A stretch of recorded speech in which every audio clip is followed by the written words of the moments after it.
Buksan natin dito sa Proverbs.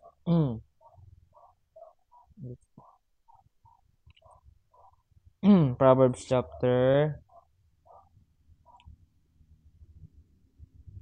16 verse 3.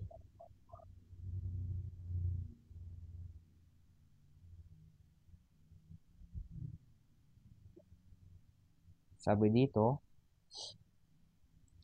commit thy works unto the Lord, and thy thoughts shall be established. Let's pray. Panginoon pong salamat sa inyong binigay na oras. Kami po ulit ay lumalapit sa inyo na bigyan po kami ng wisdom at nawa Panginoon ay mangusap po kayo sa amin sa bawat isa.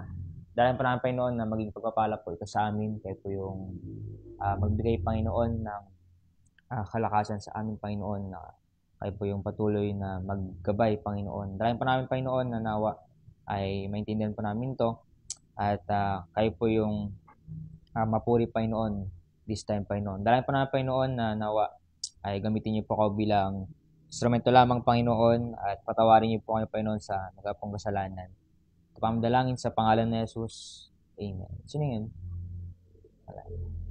Yeah. So sabi dito sa verse 3, commit thy works unto the Lord. So ano nga ba ibig sabihin ng commit? Sabihin, i-commit natin sa Panginoon yung ating gawain or plano. So meron tayong dito, binibase, yan, nag-base tayo sa Bible na yung hope versus plan. Yan. So saan tayo pipili doon? Sa hope ba or sa plan? Okay. Ang sabi dito sa verse 3 na commit thy works unto the Lord, and thy thoughts shall be established. Yan. So yung hope, doon tayo nagkakaroon ng faith sa Panginoon. At yung sa plan naman, dito tayo nagpaplano para mangyari yung isang bagay na maging maayos, maging maganda yung resulta. Kaya nga meron munang plano bago tayo execute yung isang bagay. Kaya nga lahat ng mga naging successful, may plano talaga muna, may plano muna. Hindi pwedeng mag-i-start ka na walang plano. Kaya nga yung iba nagsasabi sila na plano muna bago mo na gawin yung isang bagay. Ganun. Kaya kasi nga parang mas makita mo na agad kasi may visualize mo na agad. Yan, sa pag-drawing, sa paggawa ng bahay, yan, ng mga architect. Yun, makaplano natin agad.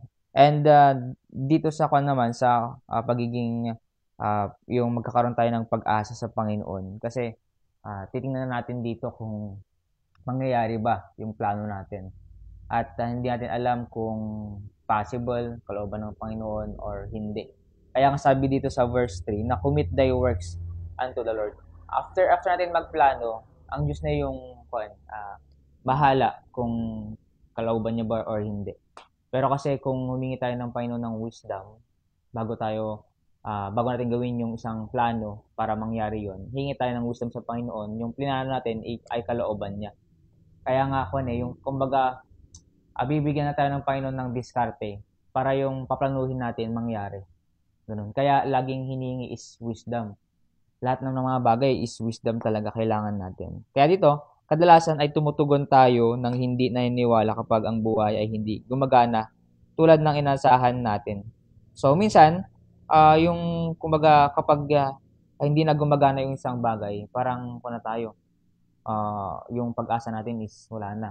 Hindi na tayo nagtiwala sa Panginoon kasi itong plano na to, kaya like for example, yung parang nangyari sa akin, yan, parang ang dami nangyari, kalooban pa kaya? Parang gano'n, yung parang mag-iisip tayo na kalooban kaya ng Panginoon to.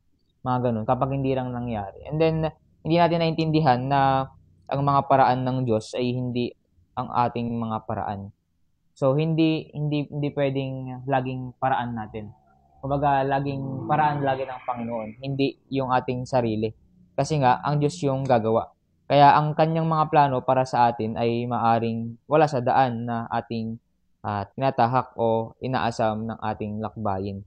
So, yung kumbaga, kapag yung plano ay minsan lang siya mangyari. 'Di ba? Karamihan na mga nagpaplano ay mga professional. may mga experience na. Pero yung mga bata pa lang, hindi pa sila masyadong nagpaplano. Hindi pa kasi nila na-experience. Pero kapag na-experience na, ando na din yung sinasabi nila na charge to experience. Nag-fail ako dito, hindi ko na dapat gawin ulit kasi nag-fail na ako. Kaya yung mga professional, mga may mga experience na, nagpaplano na sila lagi. Especially yung mga architect. Yan. So, kailangan nila yung bahay ay tama yung bakal. Yan. Tapos titingnan din nila yung lupa kung kaya ba niya. 'Di ba may mga ganung sitwasyon? Meron kasing malambot na lupa, meron din yung matigas. Kasi kung mag-build sila doon, possible na masira din. Kaya nga may plano. At kapag walang plano, mag-fail siya. Pero salamat sa Panginoon dahil meron yung faith na yung mayroon tayong hope, meron tayong pag-asa na possible na mangyari once na pinag-pray natin. At ngayon ay dapat tayong magtiwala yan, na ang plano ng Diyos ay yung pinakamahusay niya kahit na hindi itong mukhang possible. Ganun. Kaya nga, yung kumbaga nagbe-base lang tayo sa plano ng Panginoon, hindi dun sa plano natin. Kaya nga kapag magpaplano tayo, kailangan muna talaga na mag-pray muna. Pray, yan, humingi ng wisdom kung paano to planuhin, ganun. Kasi kung hindi natin pinag-pray, hindi tayo nag-pray na magplano na tayo, hindi siya hindi siya possible na kalooban ng Panginoon kasi hindi natin pinag-pray. Ganun. Kasi nakipag-uusap tayo sa Panginoon, nakipag-interact tayo sa Panginoon kapag nagpe-pray tayo sa Panginoon. Kaya nga, kapag pinag-pray, tapos execute, tapos makita natin doon yung resulta, yun yung kapangyarihan na ginawa ng Panginoon. At ang layunin natin ay ipagkatiwala ang anumang ginagawa natin sa Diyos sa puntong iyon. Makita natin na ang ganap ng pagsuko at ganap na kagalakan ay masaya. Yan. Kaya nga, yung pag pinagkatiwala natin sa Panginoon, hindi na tayo mababalisa. So, nagplano na ako, Panginoon, ginawa ko na yung best ko. Ito lang yung kaya ko. So, yun na yung gagawin ko. At kaya dapat yung kumbaga, yung umaasa tayo sa Panginoon na ang Diyos lahat yung gagawa. At malaki man ito or maliit. Yan. Kasi sometimes lang tayo sa maliit lang tayo nagtitiwala, or especially pag malaki yung problema, doon lang tayo nagtitiwala. Pero pag maliit lang yung problema or maliit lang yung plano, ay kaya ko na to. Ano. Pero parang sinasabi dito na kailangan mo ng balance. Kumbaga, maliit man or malaki. Kaya nga kung tingnan natin yung principle sa Bible na pagkakatiwalaan ka, kapag pinagkatiwalaan ka sa maliit, kakatiwalaan ka rin sa malaki. Ganon din sa problema na kahit maliit man ito, lalapit pa rin sa Panginoon, na kahit malaki to, lalapit pa rin sa Panginoon. Kasi yung principle na tawag ito, yung kahit maliit, same lang din sa malaki. Kasi kaya mo na siyang i-handle yung maliit na bagay kung sa principle sa pagkatiwalaan tayo sa Panginoon. Pero kapag yung problema na or napakalaking plano, ang Diyos na yung gagawa. Masalo kapag napakahirap. Yan. So dapat nating ipagkatiwala ang mga ito sa Diyos at kumbaga tumingala tayo sa Panginoon. At dahil ang Diyos ang may hawak sa kapangyarihan sa lahat ng bagay at walang mahirap kung umaasa tayo sa Kanya. Yan. Kaya kapag umaasa tayo sa Panginoon, wala nang mahirap eh. Wala nang mahirap kasi nga ang Diyos makapangyarihan na siya. Kaya nga kapag yung hope natin, ang Diyos na yung bahala. Dapat kapag ang Diyos na yung bahala, ang Diyos na yung bahala. Hindi pwedeng ang Diyos na yung bahala pero kinakabahan pa rin. Ano kaya to? Ganun. Merong time na ganun, pero sabihan ng Panginoon, kailangan tayong ma-remind. Nga. Parang nakakasawa din na paulit-ulit naman. Paulit-ulit. Bakit paulit-ulit na-remind? Siguro, laging paulit-ulit.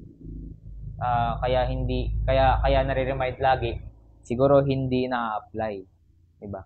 Baka hindi na-apply kaya paulit-ulit na naririnig. Parang yun yung kailangan natin. Kaya nga minsan narealize din natin na nga no, kailangan mo na talagang ma-remind ulit. Kaya sabi dito sa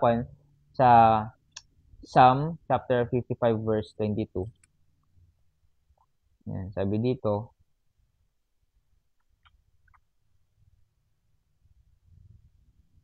Psalm 55 verse 22 na cast thy burden upon the Lord. Yung mabigat na problema natin. Di ba kanina commit thy works. And ngayon, cast thy burden upon the Lord.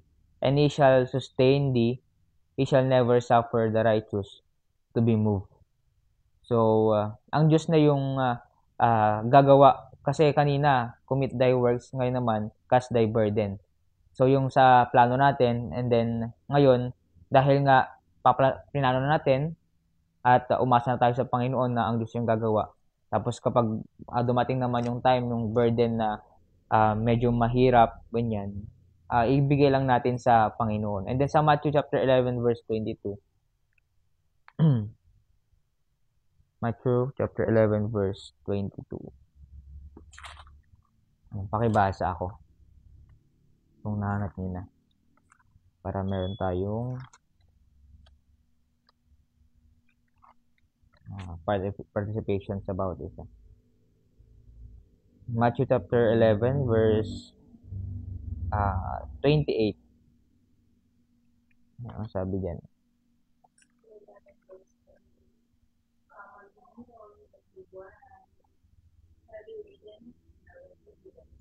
Yan. So ang ganda, 'di ba? Nasabi diyan, come unto me. Lumapit tayo sa Panginoon. All ye that labor and are heavy laden, and I will give you rest. Yan. So, kapag nagplano na tayo, meron tayong pag-asa sa Panginoon, binigyan natin yung burden natin sa Panginoon, at mas lalo tayong lumapit sa Panginoon, magkakaroon tayong ng rest. So, sa una, nababalsa tayo kasi ang hirap planuhin. Tapos, bibigyan ba natin yung hope natin sa Panginoon, tapos yung burden natin. Pero sa dulo, ang sabi ng Panginoon na, come unto me, all ye that labor and are heavy laden, and I will give you rest.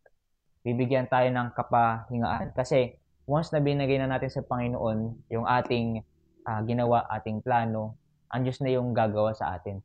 At napakasarap sa feeling na kapag nangyari yon, ang sarap ng matulog, sarap ng magpahinga. Kaya kapag natapos yung isang trabaho, natapos yung isang gawain, ganun, tapos magpapahinga ka na, ang sarap, di ba?